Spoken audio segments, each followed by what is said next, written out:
Well, welcome back to the channel. If you think it sounds like the GS is running a little bit rough, it's because I'm not on the GS, I'm on my new bike, which actually is a very old bike. This is Oud Bill, and Oud Bill is a 1938 AJS Model 22 250cc. And there's a bit of a story behind this bike and why I've bought it. Let's start by saying I've never really been an enthusiast of old classic bikes or old British bikes. Not that I have anything against them, just never really floated my boat up until now.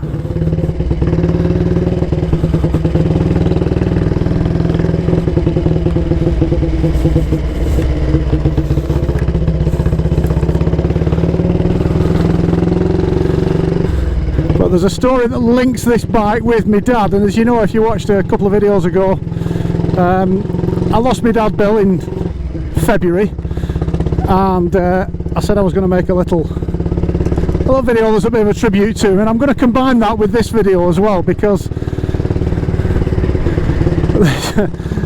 I'm having a lot of fun with this bike.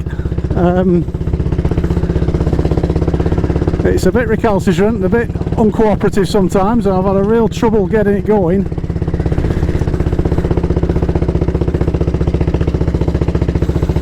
Sorry horsey, that's how loud it is. I can't make it any quieter than that.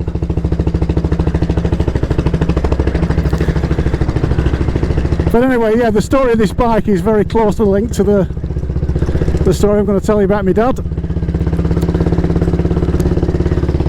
So you know, like my dad, as I mentioned in that previous video, he was one of us. He liked cars and he liked bikes. He really liked modern cars actually. He loved that M2 of mine. And right up until not long before he died, he was still swapping his car every couple of years and did a lot of miles. My dad, he was a caravanner, but I suppose we can forgive him that. But my dad grew up in the 1950s and early 1960s. Back when you just had to ride around the block to pass your bike test. I'm sure some of you will remember that.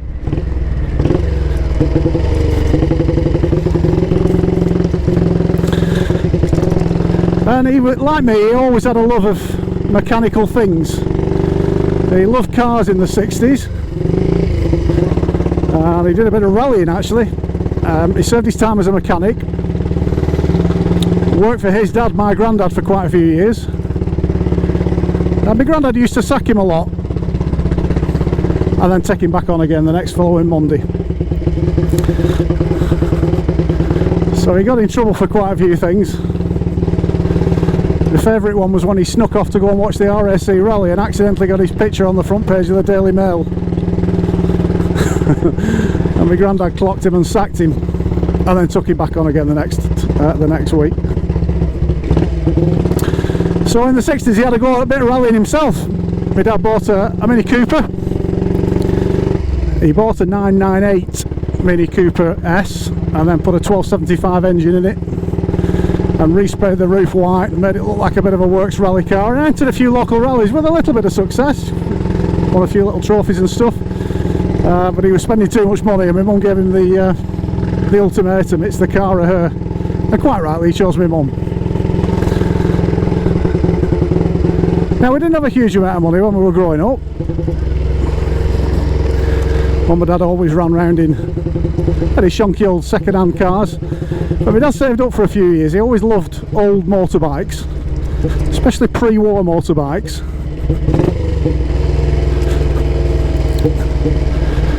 And he really set his heart, when I was in my sort of mid-teens, he really set his heart on getting an old motorbike, an old vintage motorbike.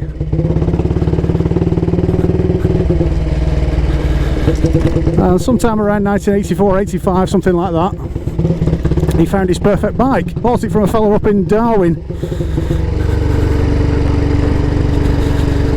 And he bought a 1939 Model 22 AJS 250cc single. And for about 15 years this bike was his pride and joy. You know, as kids get older and a gentleman should have a hobby, and my dad's hobby was his little AJS, and he kept it mint. And he was a member of the Vintage Motorcycle Club. He used to go on all their runs and rallies. He used to win all kinds of awards for this bike, concours awards, and used to do regularity runs where you have to set an average speed. He won quite a few of them. Listen to that. And then very sadly in 1994 my sister Jane died in a road accident, and it had a devastating effect on the family, and to be quite honest, my dad lost all interest in the bike after that, as you can imagine. Pretty horrendous experience. And he had a few problems with his back as well. He wasn't riding the bike very much, and he sold it on a bit of a whim.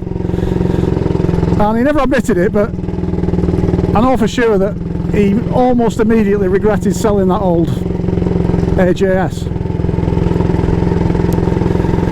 Now fast forward a lot of years to last year, 2020, and my dad had been widowed, my mum died a few years ago, and we'd always sort of wondered what had happened to this old bike, to his old AJS. And I did a sort of Google image search on the registration number, and I found, believe it or not, I found a load of YouTube videos. Yeah, believe it or not. Oh, doesn't like to stay in gear sometimes, this thing. Yeah, I found a lot of YouTube videos posted by a chap in Wales who owns a garage specialising in classic bikes. Well, there it was, there was Dad's old bike, HWL 994. I'll put a link in the description below to a couple of the videos of this bike, because there's quite a few on YouTube. So I dropped this chap an email.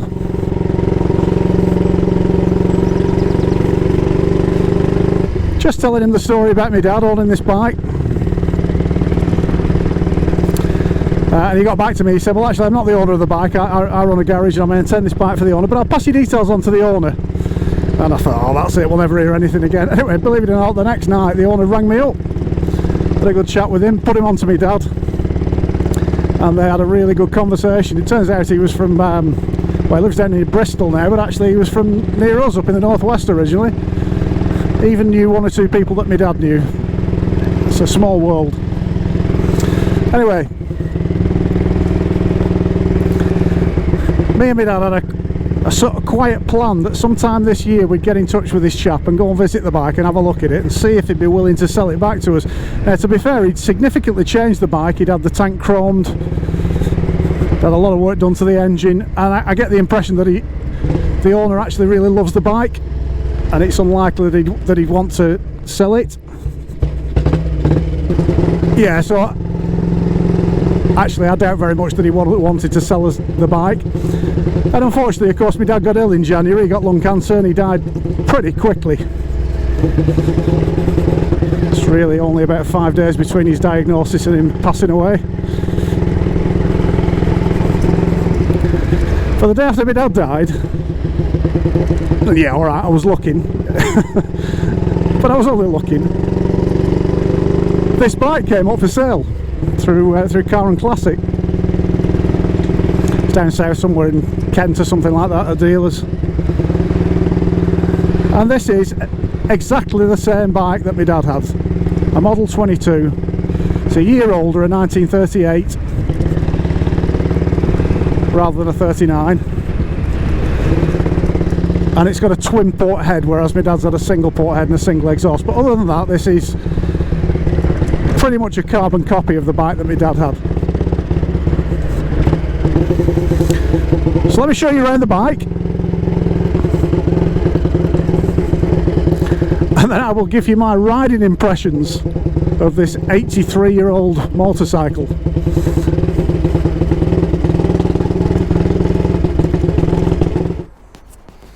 So here it is, glinted in the sun. It's a 1922 AJS Model 22, 250cc, single cylinder, air cooled,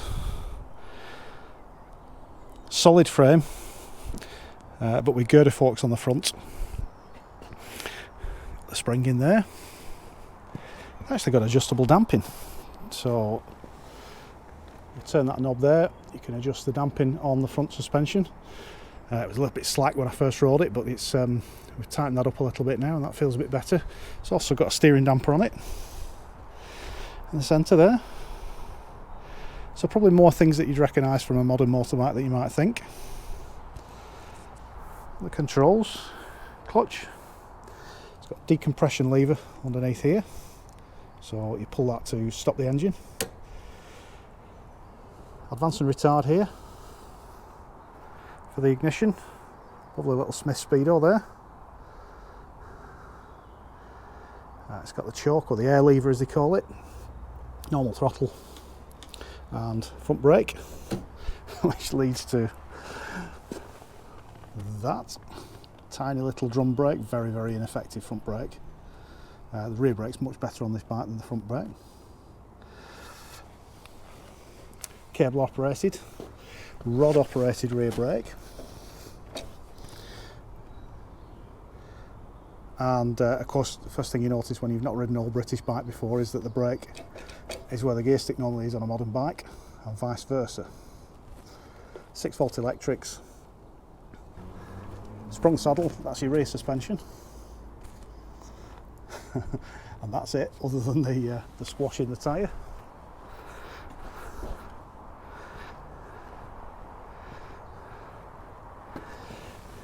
So you've got a 4-speed gearbox.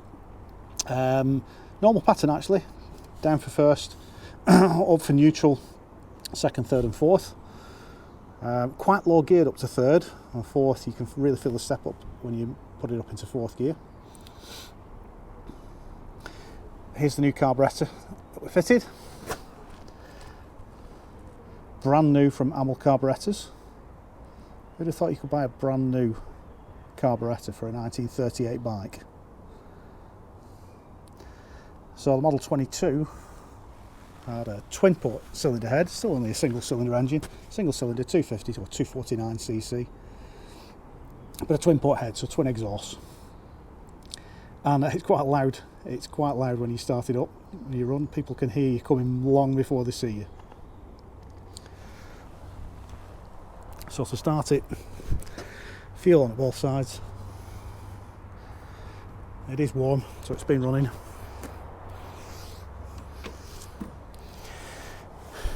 Should just kick over. Yeah, it's been stood just for a short time, so we'll tickle the carb. Just make sure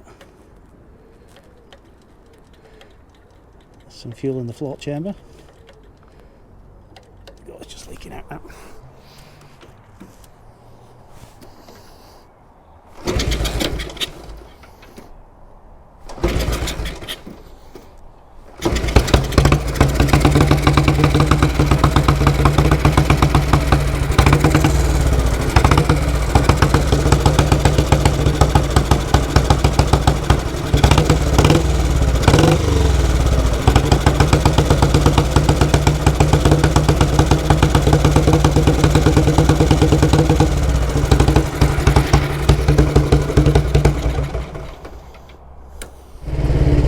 So that's the bike. What's it like to ride? Well, first of all, today is the first day I've actually ridden the bike, so you are sharing my experiences with me. It's not quite the first ride. I did want to have a little go on it first before I started filming. When the bike was delivered, it started fine, and then I could not start it. After that first day, I could not get the bike started. I got somebody to look at it, and he said, yeah, it needs a new carb. Now in my mind I thought it's not going to be that easy sourcing a new carburetor for an 83-year-old motorbike, but believe it or not, AML carburetors still exist, still manufacture these carburetors, and made me a new one from old stock parts.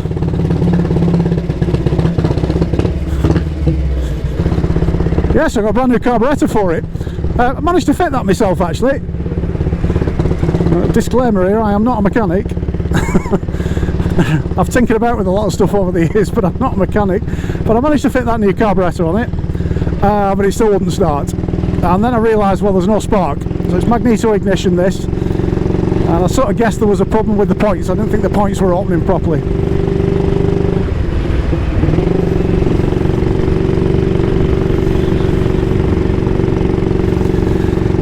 So I got my brother-in-law in to come and have a look at it. He's a mechanic, and he said, yeah, the points aren't opening properly, but they're very straightforward. He showed me how to adjust the points on the bike. Still wouldn't start. We realised there was just a bit of an issue with the jetting in the carburetor. The needle needed adjusting down a little bit, and then yesterday we got it started. We got it running, and actually running quite reliably. I say quite reliably. It has sort of died on me once over Rivington. Took me a while to get it going again, but it's an old fella.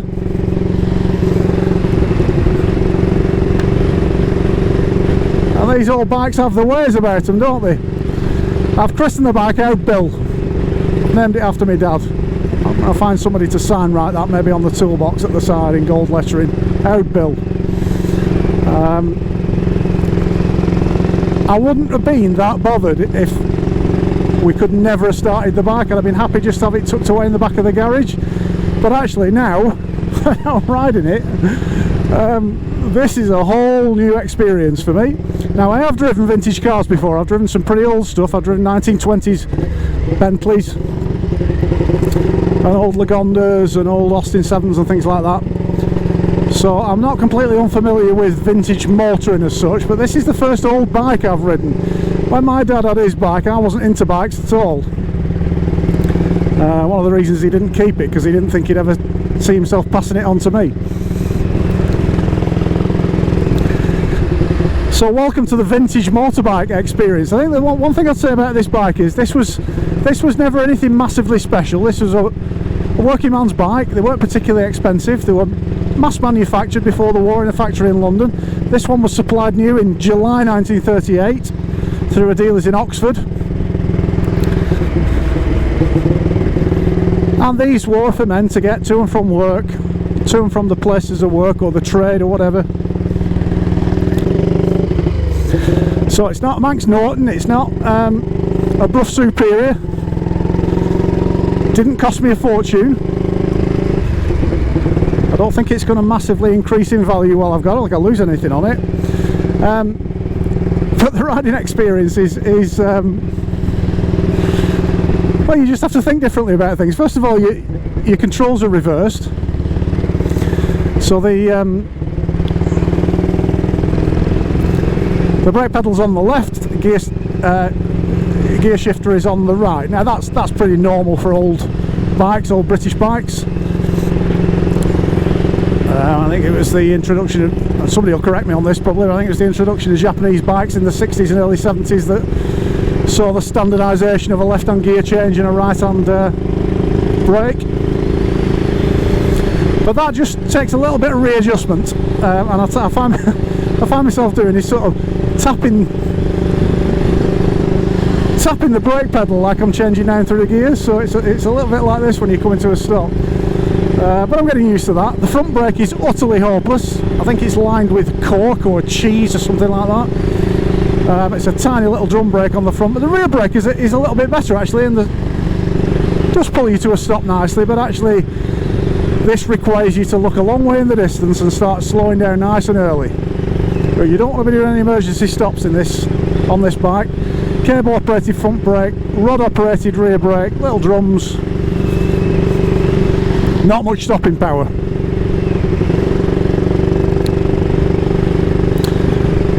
The engine, once it's running, it's reasonably tractable actually. I've got it in top gear now, wind it on, and it pulls. I've had 50 miles an hour out of it. I don't think I'll be doing that very often, but I've had 50 out of it.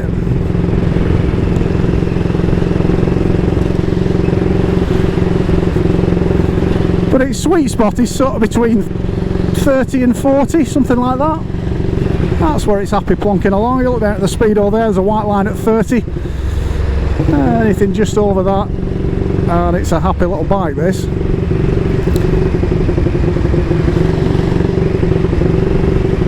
Now obviously they need quite a lot more maintenance than modern bikes. Checking the oil every time you use it. Points can close up So there's not a lot to it, there's not a lot to go wrong.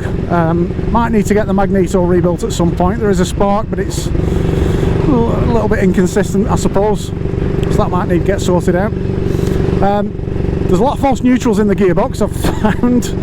It's quite tight, the gearbox, feels like it's had a rebuild quite recently, so yeah, every now and again going down through the box you tend to find neutral rather than a gear.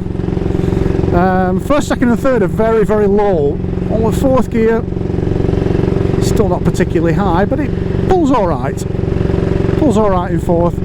Anything like an incline though, as soon as the bike's slowing down, you need to be getting it down through the gears, and remember where the gear stick is, especially when you've been riding for a bit in one gear.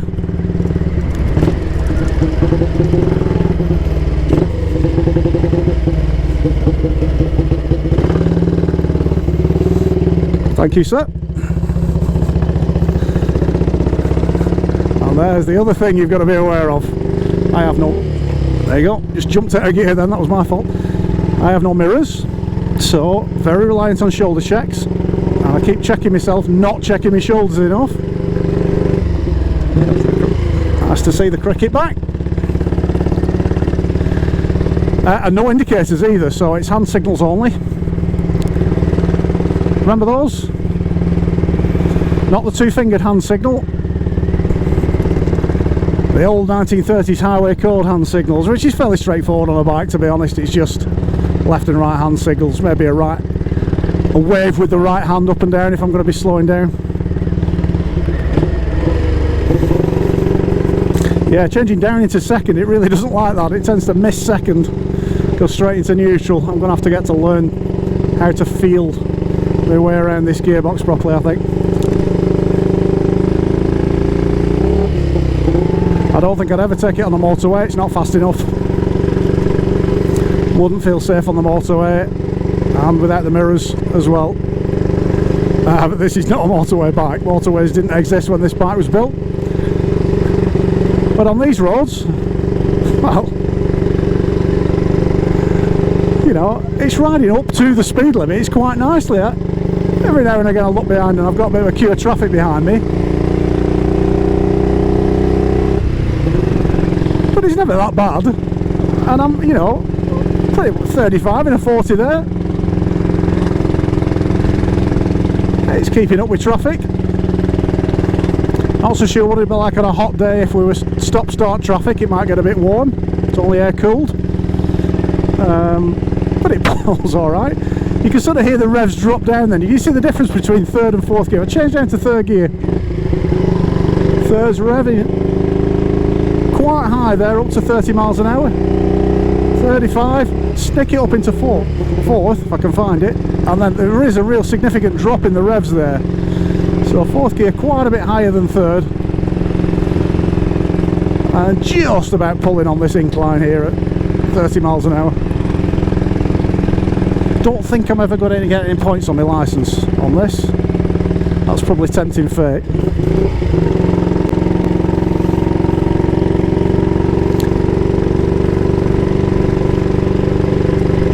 But it's got that traditional British single thumper engine note.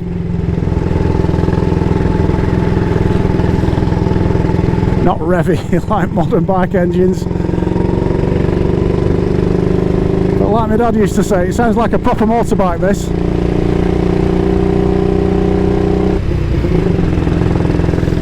I've got my full face crash helmet on today because I can fit my camera and stuff on that, but normally I've got an open face for this.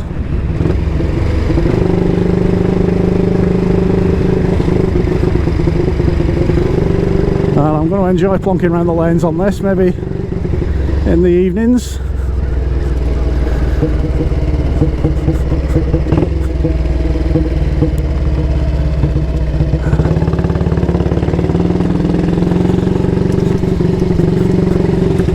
Especially if we get some days like this over the summer, this will be lovely. Handling, it's worth mentioning, the bike has girder forks on the front, a single spring down here, and a friction damper on the side, which is adjustable. You can adjust the damping, and it needed adjusting when I got it. because the first time I rode this, that front end was all over the place, but actually just tighten that damper up, and it's not really bouncing around that much, is it? At the rear, it's a solid frame at the rear, so no suspension apart from those springs on the saddle. But I'm actually quite surprised at how comfortable the bike is to ride. It doesn't feel tiny under me. It's pretty lightweight compared with the GS. Probably weighs less than half that the GS weighs, and it's tiny next to it. I'll show you a picture of them together in the garage, and it looks like Dad and his son in the garage together. But once you're on it, actually, you know, I'm 6 foot tall. This is not a bad riding position. I could quite happily sit in this position for 2 or 3 hours on a ride out.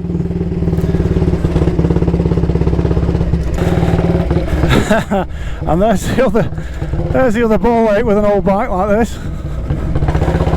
And no electric starter. And if you need to kick it over 3 or 4 times, that's not too bad. You get to 20 times, you get a bit knackered.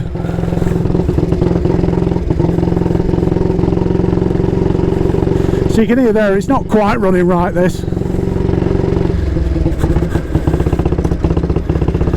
A little bit stuttery.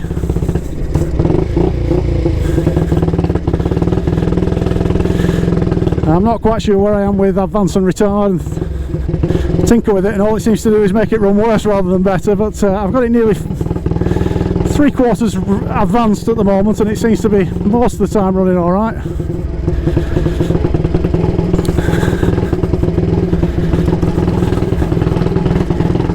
See how it pulls on this uphill. I think it just needs to clear its throat a little bit.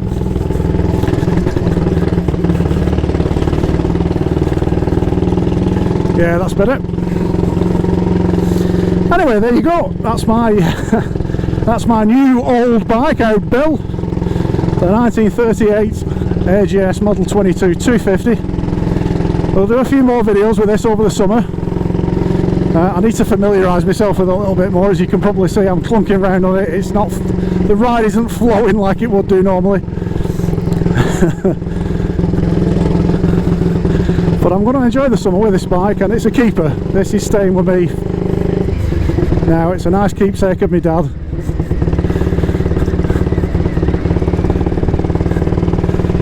Yeah, I went over to his house before. It's up for sale at the moment, just to check a few things. Parked this up outside my house, and I had a bit of a lump in my throat, if I'm being honest. He would have loved to have seen this, would Bill. Such a shame he didn't.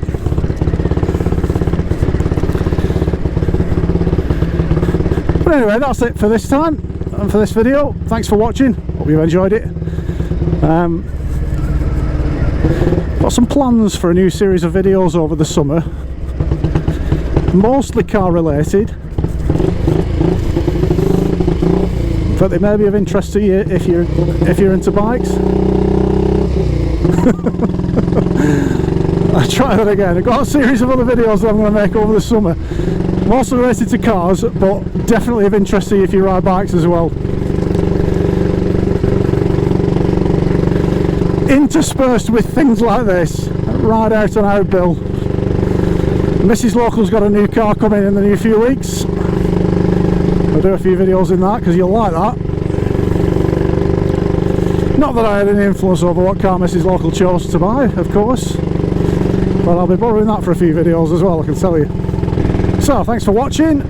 Give us a subscribe and a thumbs up, the usual stuff, and go and have a look at the website as well, reglocal.com. Loads more information there about some of the more advanced riding and driving stuff that I do, and how you can get a day's coaching if you fancy a ride out. And give us a follow on Twitter as well, @reglocal. Hopefully I'll be having some more trips away later on this year once things open up a little bit. I always stick loads of that stuff on Twitter as well. But for now, again, thanks for watching. I hope you've enjoyed it. Hope you like the new bike. Let me know what you think of it in the comments below. Maybe you've got one of these. Tell me the secret to starting it every time. Alright. We'll see you next time. Thanks a lot.